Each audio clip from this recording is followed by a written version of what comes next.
বিশ্ব ব্রহ্মাণ্ডের স্রষ্টা একটা শক্তি, সেটাকে কেউ বলতে পারেন শক্তি, শক্তিময়ী মা দুর্গা, কেউ বলতে পারেন ভগবান, কেউ বলতে পারেন আল্লাহ, কেউ বলতে পারেন গড, কেউ বলতে পারেন হেভেনলি ফাদার বা হেভেনলি মাদার, অনেক কিছু বলতে পারেন। কিন্তু একটা মহাশক্তি যে পিছনে আছে কেউ অস্বীকার করতে পারবে না। আপনার শক্তি না থাকলে আপনি এখানে এসে বসতে পারবেন না, এবং এক মুহূর্ত শক্তিটা ভ্যানিশ হয়ে গেলে আপনি সঙ্গে সঙ্গে পড়ে যাবেন, আপনার থাকবে না, শরীর থাকবে না, তাই না? তাহলে শক্তিটা কেউ অস্বীকার করতে পারে না। এই যাবতীয় জিনিস কি জগতে রিজার্ভড এনার্জি, এটা কেউ অস্বীকার করতে পারে না, তাই না? সমস্ত বিশ্ব ব্রহ্মাণ্ডকে এনার্জি রিজার্ভড আছে। কত শক্তি সেটা সেটা তো বুঝতেই পারছেন। একটা অ্যাটমের মধ্যে, একটা হাইড্রোজেন অ্যাটম, তার মধ্যে এত শক্তি আছে, অত ক্ষুদ্র কণাটা সেগুলোকে কেমিক্যালি ধরুন বা ফিজিক্যালি ব্লাস্ট হচ্ছে, ফাটাচ্ছে, ওটা ভাঙা মানে প্রচন্ড শক্তির উদ্ভব হয়। সেটাকে ফাটালে একটা হিরোশিমা নাগাসাকিতে বোমা ফেলেছে, ধরুন কিছু অ্যাটমকে ভাঙল, তাহলে কি বিপুল শক্তির উদ্ভব হয় মানুষের কল্পনার অতীত। বুঝতে পারছেন তো? তাহলে সব কিছুর মূলে আছে শক্তি। এই শক্তি বিশ্বব্রহ্মাণ্ডের যেখানে আমরা ভগবান বলছি, তাহলে ভগবানের রূপকে পুজো করতে হলে তাকে আমরা কি দিয়ে ভালোবেসে, যেমন মানুষকে কাউকে আপনি ভালো, এই তুই একটা ভালো সেন্ট নে, তোকে একটা পাউডার দিলাম, তোকে একটা শাড়ি দিলাম, এইসব বলি তো, ভালো জিনিস দিয়ে সাজাই ভালো।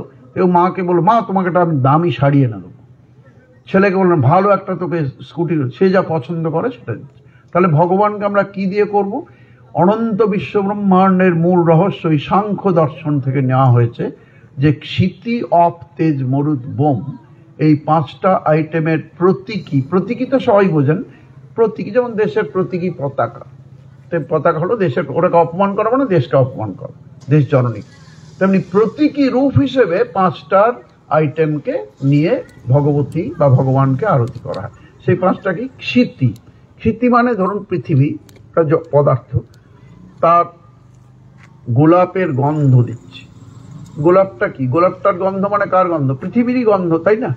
পৃথিবীর গন্ধ কি? গোলাপ তো পৃথিবীতেই হচ্ছে, তাই না? গোলাপের গন্ধ পৃথিবীর গন্ধ, পদ্মের গন্ধ, গন্ধরাজের গন্ধ, এটা কার গন্ধ? পৃথিবীরই তো গন্ধ, তা থেকেই তো উদ্ভব হচ্ছে, তাই না? তাই গন্ধ একটা পুষ্প দিয়ে করা হচ্ছে কেন না? এটা হলো ক্ষিতির প্রতীকী রূপ। পরিষ্কার এটা সবার কাছে? কারো কোনো জানার থাকলে হাত তুলবেন, ঠিক আছে? এই যে গোলাপি কলার, আপনার কভার, কলার আপনার, আপনি, হ্যাঁ না ওটা খুললেন কেন? আরে আপনাকে তো আমি চিহ্নিত করছি, আপনি গোলাপি কলার, আপনার নাম তো গোলাপি কলার, আপনি বসে থাকুন, কোনো প্রশ্ন হলে বলবেন।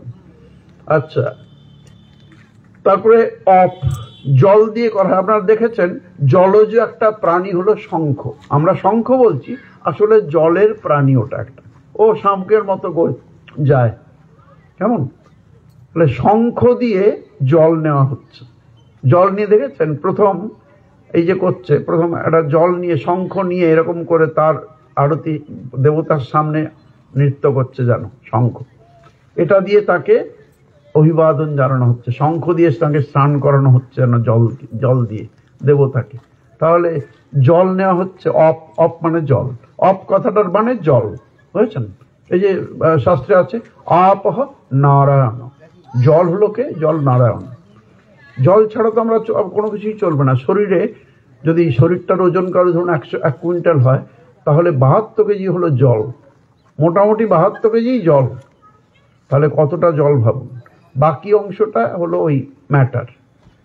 তাহলে জলটা উবে যাবে আগেই, তাহলে বাকি জিনিসটা কিছুই না। তাহলে জল দিয়ে আরতি করা হচ্ছে, তাই না? অপ দিয়ে। ক্ষিতি হলো, অপ হলো। তেজ প্রথমেই কি দিয়ে হয়? প্রদীপ দিয়ে, তাই না? তাহলে প্রদীপ কি? আগুন, অগ্নি দিয়ে প্রথমেই করা হচ্ছে।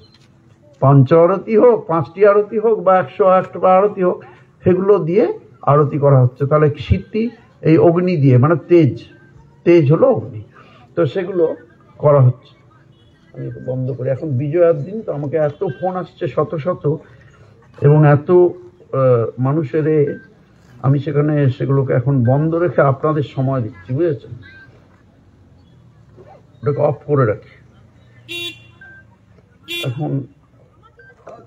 যারা যেখানে চেনেন তারা সবাই ফোন করছেন, সেই জন্য আচ্ছা শুনুন, তাহলে ক্ষিতি অপ তেজ হয়ে গেল। মরুত মানে বায়ু, বায়ু কিভাবে দেওয়া যায়? বায়ু তো কোনো শক্তিই দেখা যায় না, তাপ শক্তি দেখা যায় না, কিন্তু অনুভব করা যায়, তাই না? ভগবানও একটা শক্তি, কিন্তু শক্তি বলে তাকে দেখা যায় না। কি করা যাবে? অনুভব করা যাবে।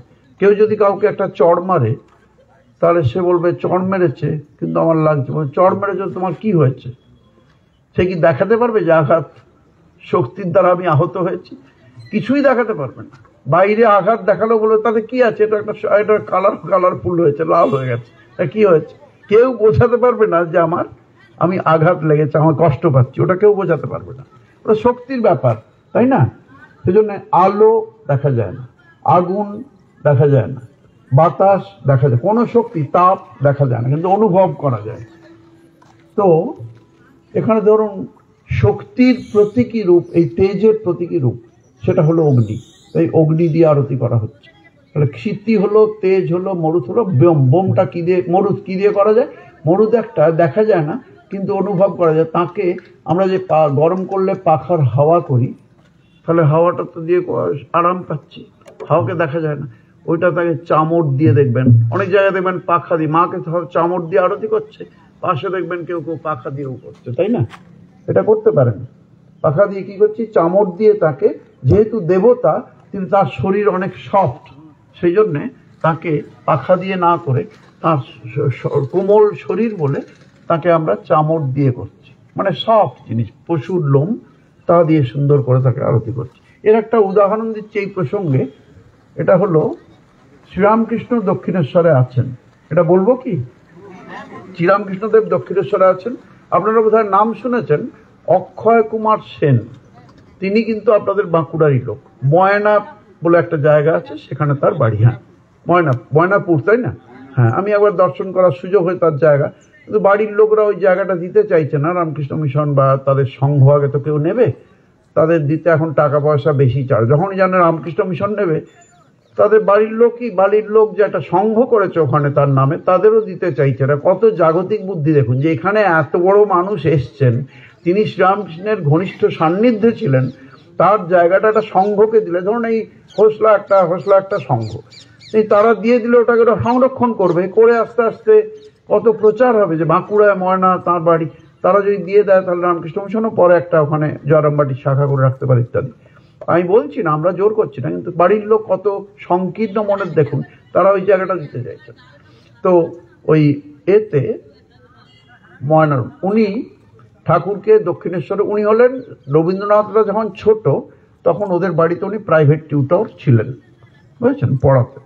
আর উনি আবার খুব ভালো ঠাকুরকে শ্রদ্ধা ভক্তি অসাধারণ ছিল। উনি বুঝেছিলেন যে ইনি সাধারণ মানুষ নন, কিন্তু অবতার ভগবান এটা সবাই বুঝতে পারেন না, কিন্তু কিছু কিছু মানুষ, হ্যান্ডফুল, খুব সামান্য মানুষ ভগবান এলে বুঝতে পারেন। যেমন শ্রীকৃষ্ণ এসছেন, মহাভারতে আপনি বারবার দেখবেন কৃষ্ণ কৃষ্ণ বলে সবাই ডাকছে। কৃষ্ণ তো এদের পিস্তত ভাই অর্জুনদের, তাই না? মামাতো ভাই। আর ওনার পিস্তত ভাই কুন্তী হলেন পিসিমা, পিস্তত মামাতো পিস্তত ভাই হল। তা কৃষ্ণ বলে সবাই ডাকছে, বলে ভগবানকে কৃষ্ণ কেন? হ্যাঁ, সব জায়গায় মানুষ হিসেবেই তো সবাই ভাবছে, তাই না? তো সেরকম ধরনের।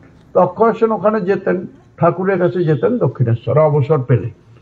তো উনি যেতেন, উনি দেখতে ছিলেন খুব রোগা, পাতলা, আর টিকালো নাক, বিরাট বড় পাগড়ি পরতেন। তখন পাগড়ি পরার রেওয়াজ অনেক ছিল, বুঝেছেন? অভিজাত লোকরা পাগড়ি পরতেন। পাগড়ি, রামমোহন রায় দেখেন পাগড়ি, বঙ্কিমচন্দ্র পাগড়ি, অনেকের পাগড়িওয়ালা আছে। তো উনি পাগড়ি পরতেন, এমন দেখতে লাগতো যে উনি, পরে বলছি, উনি ঠাকুরকে প্রায় শ্রদ্ধা সহকারে দর্শন করতে যেতেন, কিছুক্ষণ কাটাতেন, দিয়ে বলতেন, একদিন গেছেন, ঠাকুর বলছেন একটু হাওয়া করো তো, কামারপুকুরের দিকের এমন কথা। তো পাখা করতে বললেন, উনি পাখা করছেন, বলছেন আমি পাখা করছি। তো বলছেন একটু জোরে জোরে করো তো, মানে জোরে পাখা করতে হয়, তাল পাতাল পাখা নিয়ে পাখা করছেন। উনি ঠাকুর বলছেন একটু জোরে জোরে করো তো। জোরে জোরে করতে যাব, উনি বলছেন, ওনার একটি বই আছে, ছোট্ট বই, আপনারা কিনতে পারেন, বইটির নাম শ্রীরামকৃষ্ণ মহিমা। বলুন।